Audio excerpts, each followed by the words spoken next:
Good morning, Ireland. It is Saturday, June 22nd. That makes this day 91. So yesterday I took a day off. Decadence.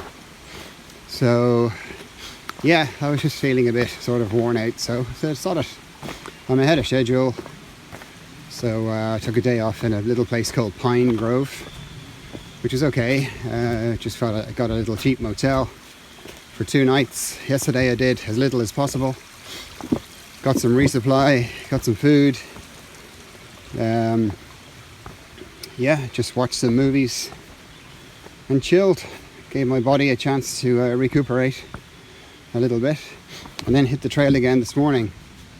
I was very lucky again on today's Saturday, so on Thursday evening when I got to the road crossing. I literally just crossed the road. I wasn't even going to try to hitch a lift. Yeah, so 2 excavation guys in a pickup truck stopped. I didn't even see them stopping. I had my head down. I was actually turning my phone off because I'd just been checking that I was at the right road crossing. And I just heard a bip, looked up, and they'd pulled in ahead of me. So I just trotted down to them and they dropped me right to the hotel, even though it wasn't where they were going. So thank you very much. You are now also officially AT Trail Angels. So thank you, Craig. Thank you, Jim. Okay, folks, catch you later.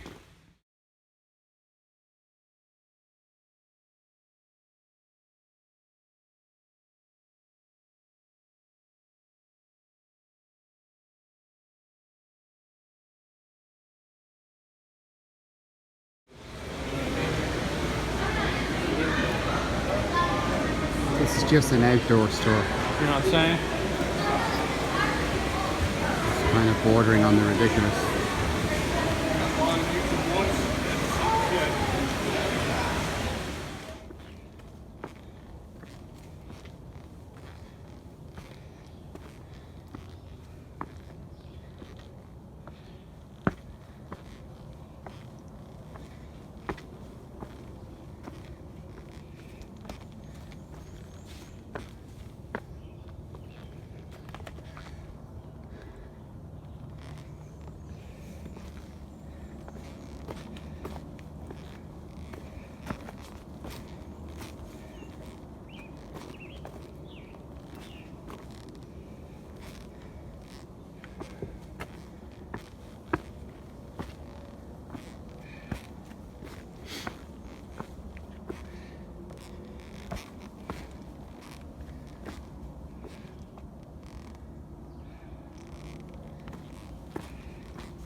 Hey.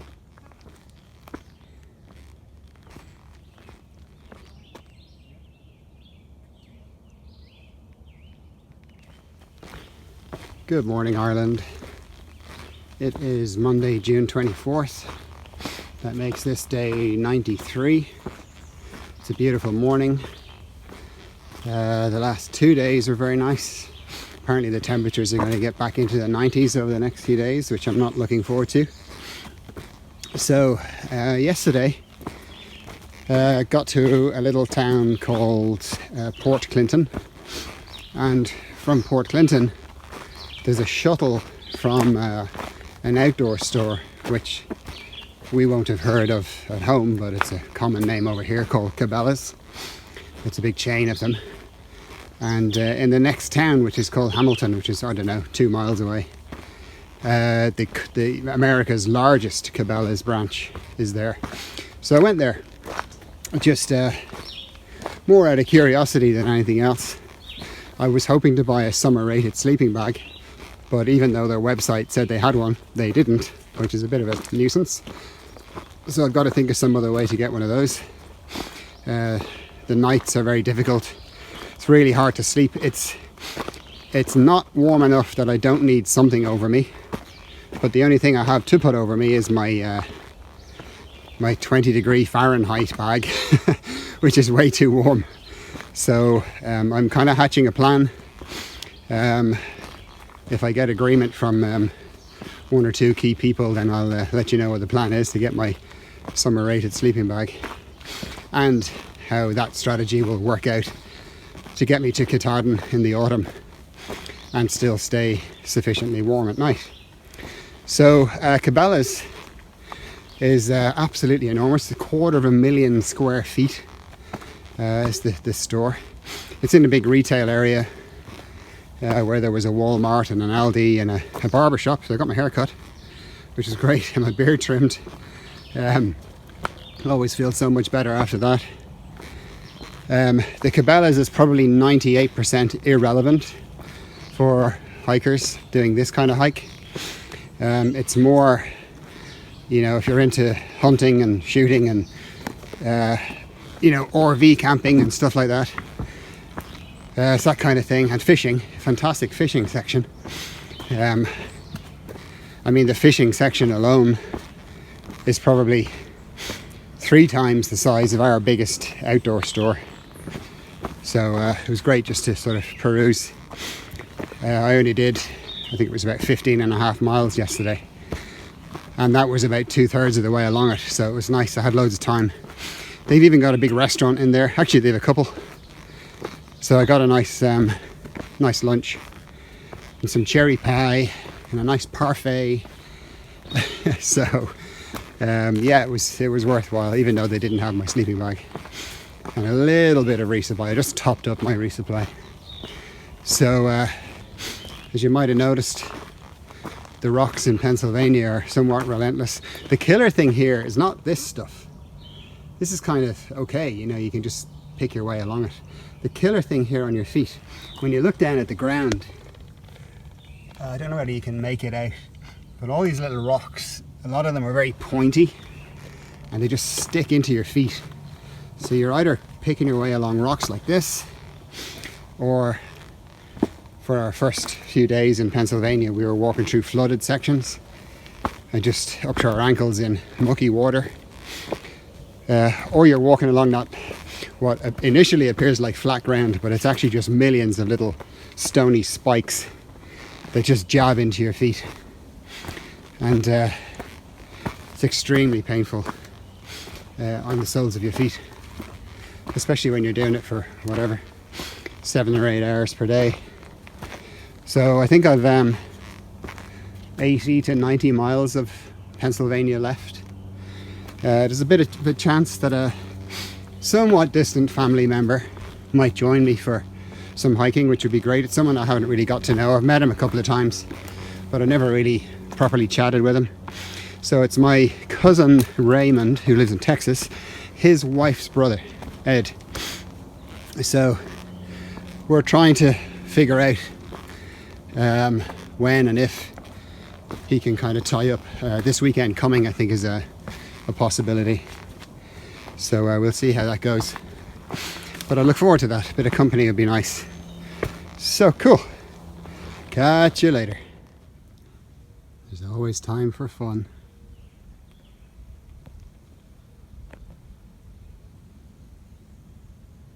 Little hoodoo at the top of the rock pile. There we go.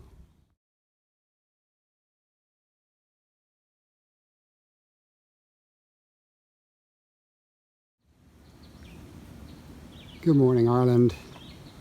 It is Tuesday, June 25th. Pennsylvania, Rocksylvania. It's just going on and on. So a nice rock scramble across there. Continues there somewhere. Got to follow the white blazes. So yeah, yesterday was okay. Pardon the burp. It was heavy rain overnight. Yesterday I relearned that stupid lesson that I don't know how many times I need to learn it, to stay hydrated. I kept thinking I would, sure, I'll refill at the next water point, but there's very few water points along this ridge. So I ended up running a bit low and feeling a bit wrecked getting into camp last night.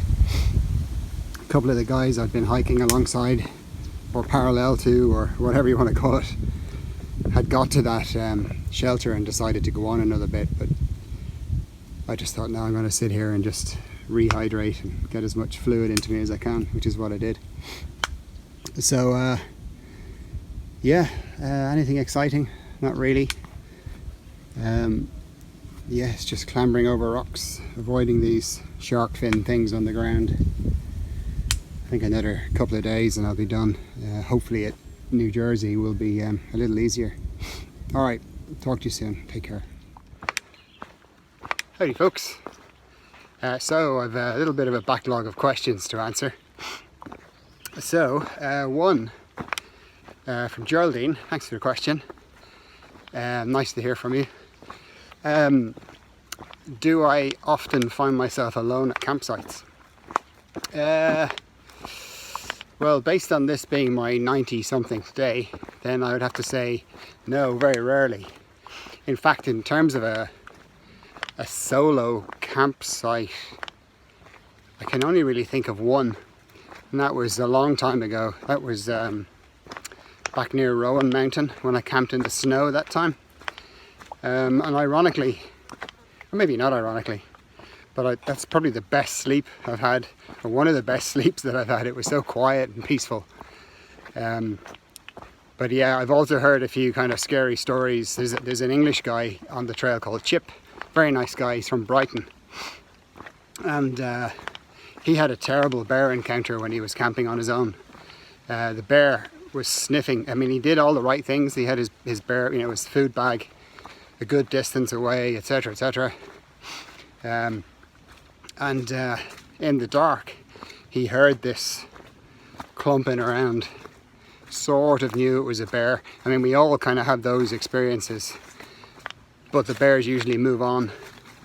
But on this occasion, it sniffed all around his tent, and of course he's lying in the tent, terrified, and the bear actually put its claw through the fabric of the tent, actually ripped his tent. So he just let out a scream. The bear ran away, thankfully. Like that's the real thing. Like, bears really don't want to have anything to do with humans. They're really just looking for our food. So once they realize that they're in the vicinity of a human, they generally run away. But still a terrifying encounter. So his new tent cost him like $400 or something. And you know, even when he's telling you the story, he's kind of quaking a little bit. Thankfully, I haven't had that kind of an experience. So I have had a few occasions where I've been in shelters on my own. But at those times, I've been, you know, aware that there's a camper or two somewhere in the vicinity. Oh, little frog. Did you see him? There's loads of frogs out. It was very wet last night. The ground is very sort of, well, it's wet. So lots of little amphibians running around. Salamanders and toads and frogs and all sorts of stuff. So other questions. Good one from Mark. So he was asking about, I think this one was from Mark, at Harper's Ferry, the you know, where the ATC headquarters are, this sort of spiritual halfway point. I mentioned that they take your photograph and they renumber you, etc., etc. Somebody asked, actually I don't know who it was, but somebody asked, why do they renumber you? I don't know the official answer. My understanding is that they just keep statistics of the success rates, etc. And incidentally, I heard a couple of days after I went through there, someone that I met said that they've estimated for this year that at that point, so at the Harper's Ferry point, based on the people who've passed through there, they're estimating a 70% failure rate to that point. So only 30% of starters are still on the trail after Harper's Ferry. So that's kind of disappointing. I don't fully understand why that is, but however, I mean, that could be wrong. There could be just a huge bubble of hikers. And I said bubble of hikers. We call them bubbles, where you get, you know, groups forming of hikers, and they're known as a bubble. That could pass through and correct those statistics, or certainly change them significantly. So, but Mark's question was, so do they weigh you and give you a health check? So no, they don't, but it's actually a very interesting point. Perhaps they should, because, you know, there are some messed up looking people on the trail that are stubborn enough to keep going, and maybe a health check wouldn't be a bad idea, or a tick check. That's something that's been on my mind. I need to get sufficiently familiar with someone to ask them to check my back and whatever for ticks. I tried to take photographs of my back, and I have a little mirror with me to check parts that I wouldn't ordinarily be able to see. So far I've not had a tick. Something here scratching my head. Ugh. Thinking about ticks. Anyway, let me think. Any other questions? Somebody asked something about biting insects. I think it was Martina. I had mentioned about all the mosquito bites I got, and then she said, yeah, I was just going to ask that, something about that. So in terms of biting insects, okay, mozzies aside, mosquitoes haven't been that much of a problem for me, except recently I passed through a cloud of them, and I mean a cloud of them, about a week or so ago, and I just got a ton of bites. I could feel them right there and then biting away and stinging. But normally it's like a little midge flies that you get. There's little things called chiggers. I presume that's like a nickname for them. And they look like little sort of chocolate coloured sort of flying beetles. And you'll notice a little irritation on your skin. You look down and one of these things that's just sort of latched on. And what they do, if you're not quick enough, and I'd like to think I have been quick enough, is they basically attach to your skin and they lay eggs under your skin. It sounds horrific. And a few days later you can actually feel these things moving around under your skin. I believe they're not dangerous, it's just a bit sort of creepy and gross. And the way you treat it is you smother them, so, or else you cut them out. But I think the safe thing to do is, like with a little blob of nail varnish or something, you put a little dot of it over that patch of skin, and it kind of smothers, through the pores. They get smothered, and then they die, and I guess your body deals with them then. Outside of that, they have bees here called yellow jackets that are, I mean, I've seen hundreds of them, but they've never bothered me. But I do hear a lot of people mentioning that they get yellow jacket stings, which are like wasp stings, and we do have wasps. What else? There's various other things that bite away, but they're just irritants. They just itch. I don't know what they are. Probably like midge fly type things. You feel them crawling up your legs. The worst thing is probably the shelters at night, especially when it's warm and you don't really want to close up your sleeping bag. So what I try to do, if I can, if there aren't too many people at the shelter, is I put my inner tent in the shelter. Or obviously, if I know it's not going to rain, I just stay in my tent. Your tent is perfect for keeping bugs away. So that's that. One little cool bug thing. I mentioned fireflies once or twice, and I filmed one. A couple of nights ago, after it got dark, I noticed a load of fireflies were in between my inner tent and outer tent, and they were sort of firing away, and these little LED lights were lighting up, and it was kind of cool. It's really nice to just lie there and watch them. So that was cool. Any other questions? Thinkity think. I think there were, but I can't recall. We'll get back to it. Okay, catch you later. So I've just had some great trail magic. Had a cheeseburger, a hot dog, cherry pie, Gatorade.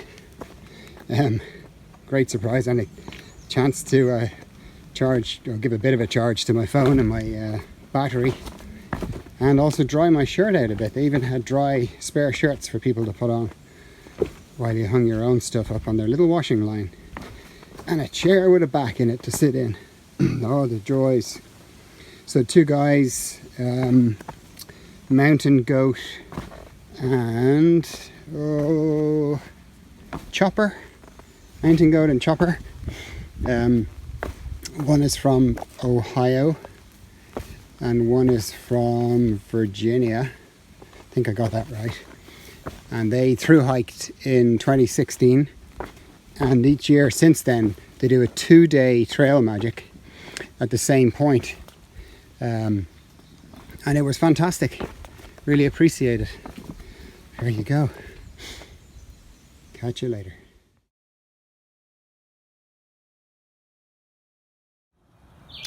Good morning, Ireland.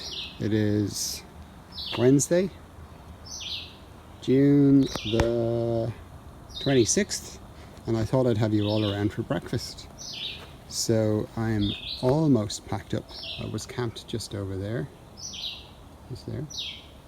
And here I am preparing my oatmeal. So I've got my rolling boil going on here. So that is chemically treated water and a rolling boil. Being paranoid with Whitey. So I can now turn that off. This is my oatmeal. So this will go into here.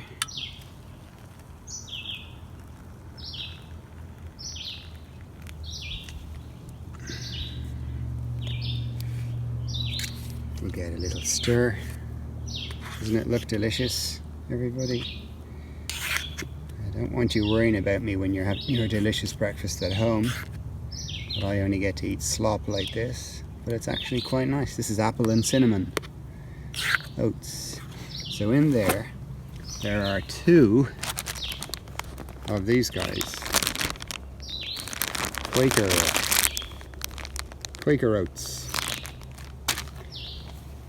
So that takes a minute or so. So I also have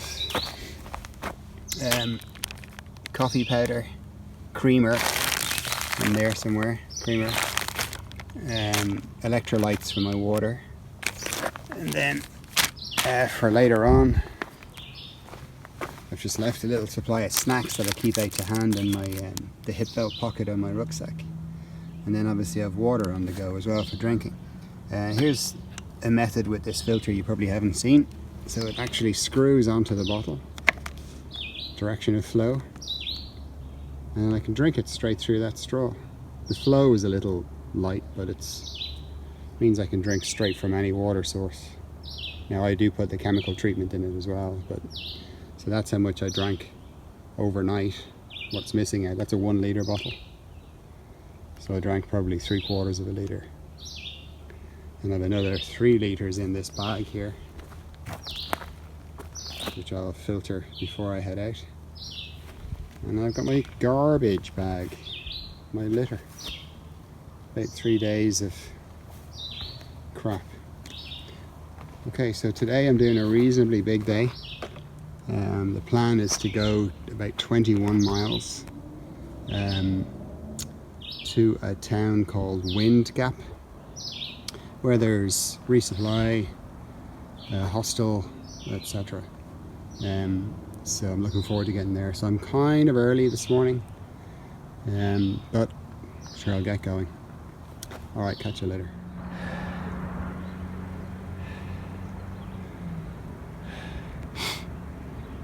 That probably looks flat, but that is, I don't know, 60 degrees. That's horizontal. So it's poles away and it's hands and feet. And hang on for dear life. Little bit of a traily bit here, but that's what I've come up through. It's extremely steep. Catch you later. So last night I camped somewhere around there, and then the AT comes straight down to this road, crosses this bridge, comes up the road a little bit, and then comes up here.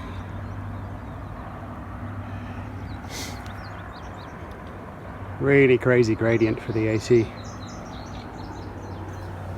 and we're going up this way. Cool. So that was fun. That was without a doubt the highest, longest, steepest rock scramble that we've had on the AT so far. The total climb is about 1,000 feet from the road up to this ridge, and at least, I don't know, 50 to 60% of it is that steep rock scramble. So Pennsylvania is kind of kicking my ass a little bit. Actually, I'm talking nonsense. It's not kicking my ass. It's tough, but it's I don't know. It's a different character to the rest of the AT. You don't have the 5,000 and 6,000 foot climbs, but you've just got very difficult terrain. And those rocky parts, just for comedy value and to make you really concentrate on what you're doing, it's full of rattlesnakes. So on the sunny mornings like this morning, they come out to sort of warm their bodies. So you got to be really careful where you're putting your feet and hands. So that's a nice way to wake yourself up on a Wednesday morning. So there you go. The one interesting thing I've noticed as a crusty old 52-year-old who's gaining fitness every day, my recovery from things like that is great. Like I'm whatever 100 yards from when it stopped, but my legs already feel like I haven't actually done anything yet today. So I guess that's a good thing.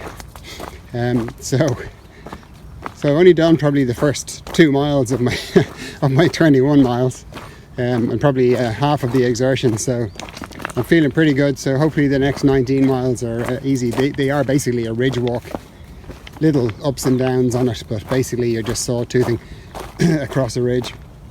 I think there's one dip down to a hostel-y kind of place, but basically we stay on this sort of ridge. It's quite nice. It's a pretty kind of area. There's lots of wild berries and stuff around, which I'm not trying. There's no need. I don't want to take the gamble of eating the wrong thing. Isn't that nice?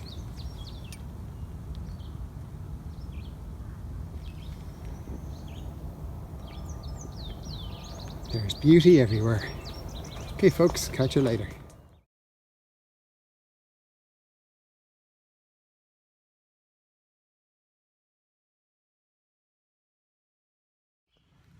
Good morning, Ireland.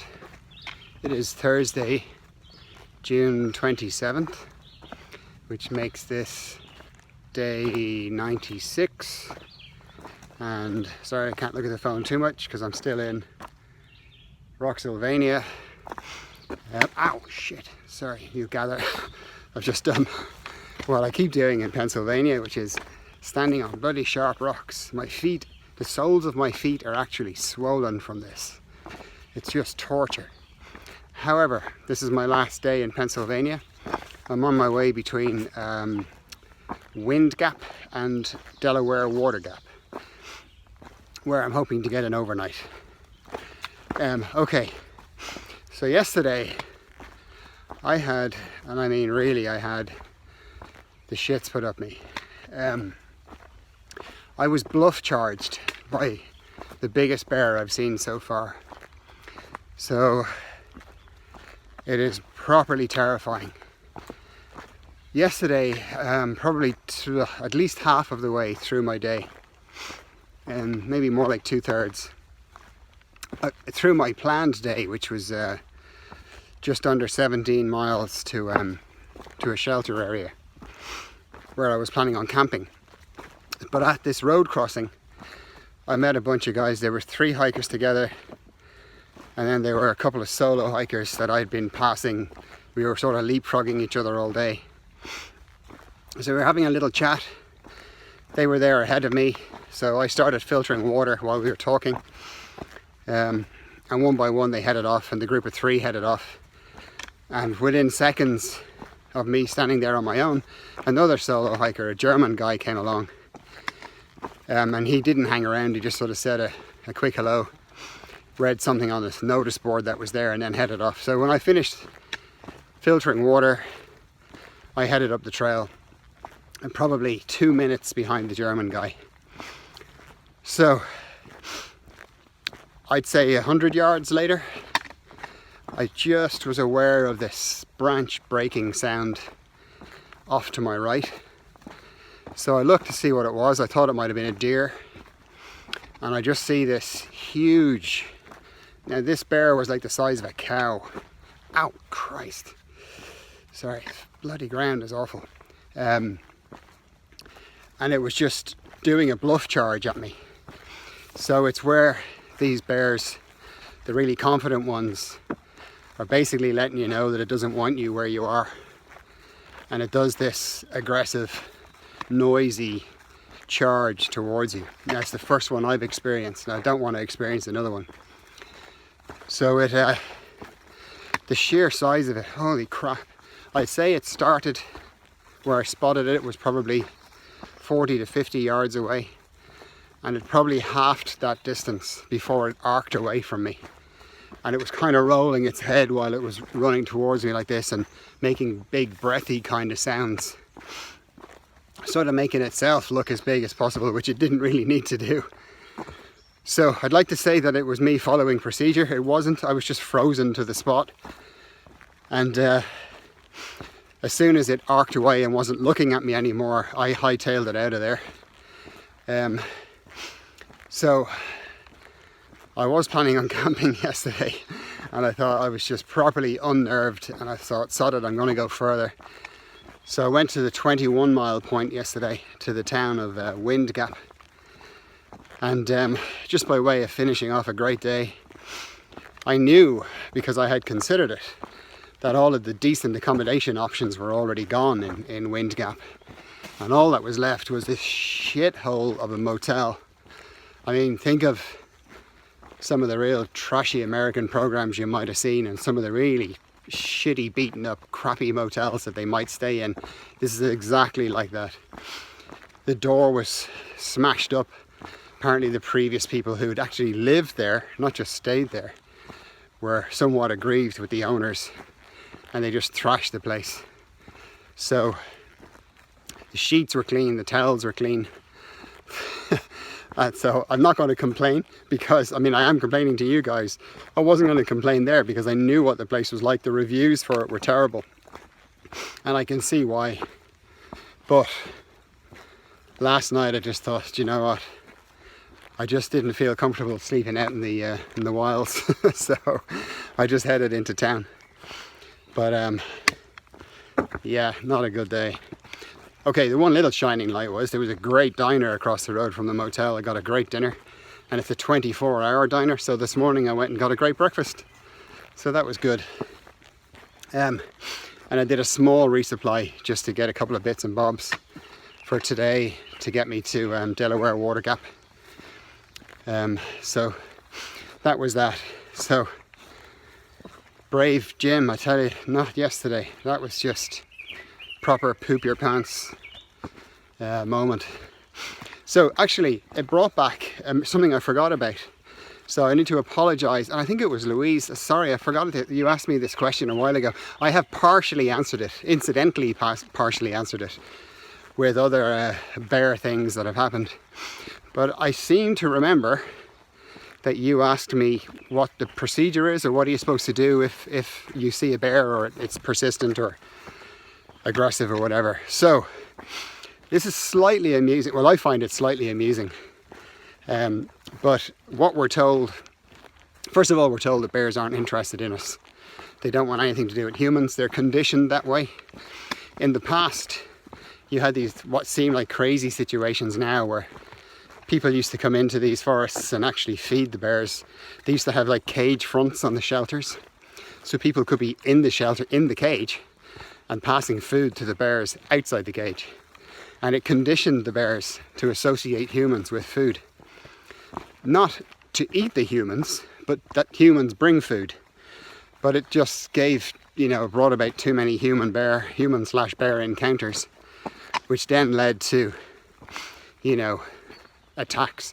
Probably because humans thought, they could get a bit complacent and get too near the bear or whatever. So the reverse has been engineered, where bears have been conditioned, more or less, to stay away from humans. Something big moving over there. I think it's just a deer. I'm going to stand here so you might get to see it if it shows itself. Been rattling the this morning and yesterday. Yeah, okay.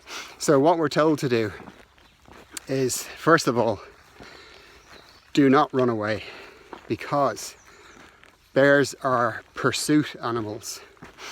And if you run away, it can trigger that instinct in them to chase you. And if they choose to chase you, they will catch you, because they are extremely fast and powerful.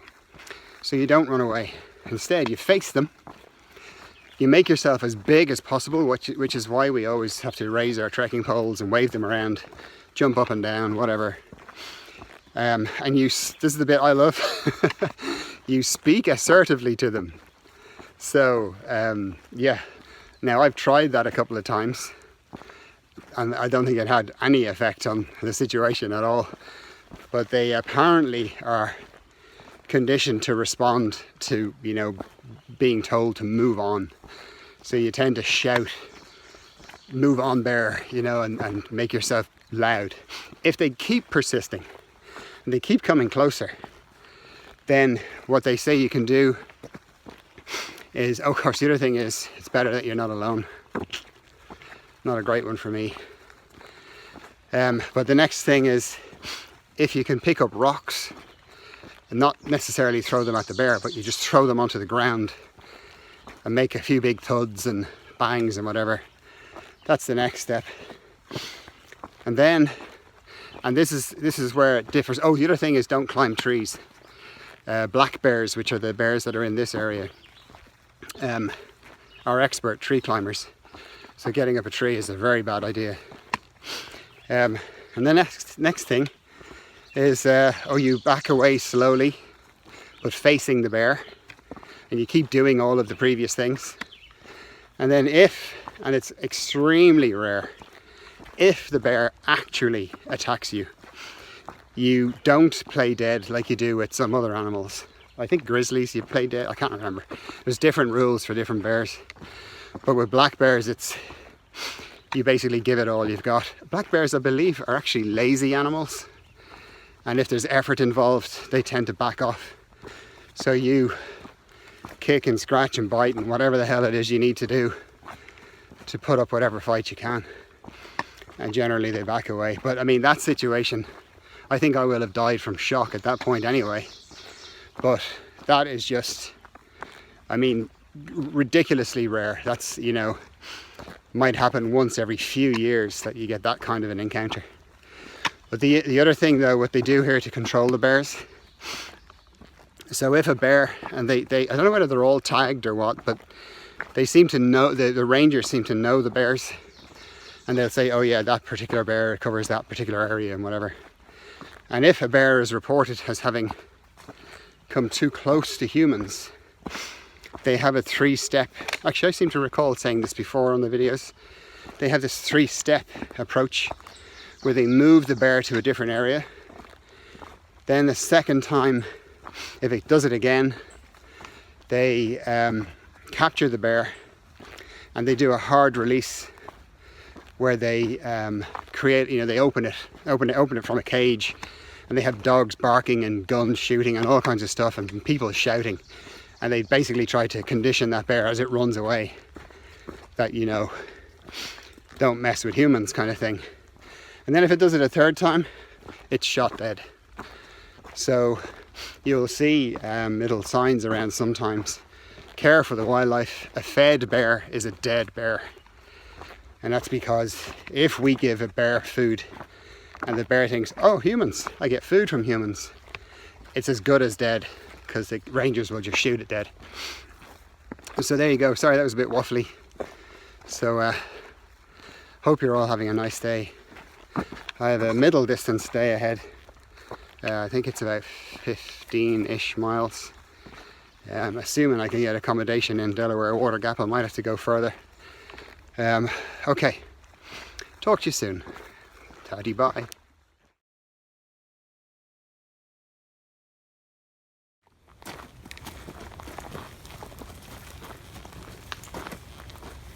We are chasing your cameras. Aren't we smart?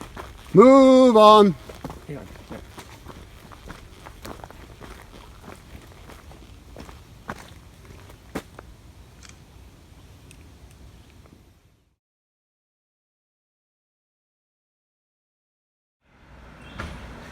So this is part of Delaware Water Gap Kayaking Centre. And I'm staying up the town here.